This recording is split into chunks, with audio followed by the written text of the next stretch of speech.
So, hi everyone. Good evening. So, ito po pala ang aking gawa. So, ito yung nakikita niya is physical. So, dito sa may taas, ito yung main server, main switch, main PC, at main router. So, dito sa physical ay puro PC at router lang makikita niyo dyan. Yan. So, punta na tayo dito sa logical. So, sa unang step is i-configure ang server and punta ka sa DHCP, gawa ka ng IP address at ayusin ang gateway. Pero bago yan, punta ka muna sa desktop, tapos dito, lagyan ng DNS server, gateway at IP address. At dapat itong tandaan. And then, punta ka sa service and DHCP, lagyan ng address submask ay dapat default na yan. And add in save mo lang.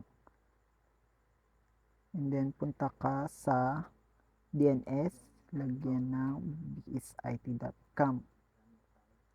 And then lagyan lang din siya ng address. Yan. Then add in save mo lang ito. Dito magpalit lang din ako ng BSIT dito sa main router. So, wala namang gagawin dyan. So, save mo lang ito. Then, pumunta ako sa status.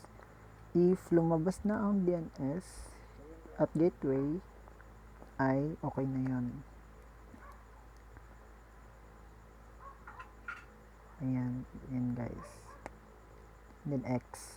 And then, pumunta ako sa switch. Dito, wala ka nang gagawin. And then, yung connection nito ay dapat ay straight cable, and then try natin i-connect sa router. So dapat din mo yung internet cable. So ayan, punta ako sa switch sa room 1 router, pero wala ka na din gagawin dyan. So, at kung ano yung ginawa mo sa room 1 router ay ganun din sa ibang room router kineme. And then sa DHCP mo lang, and then add and exit. Tapos dito naman,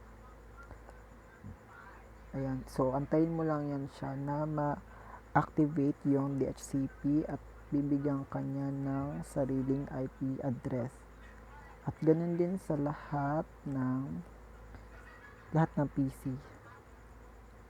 Ayan. And then dapat antayin mo ito mawala yung orange na bilog na maliit. Dapat maging green ito. At kailangan mo maging green ito para maging successful. Ayan. So, try natin mag-message from another PC. So, ayan, nag-successful siya. And then, try natin ulit. Ayan, successful din siya. So, dapat talaga maging green yung orange na yan.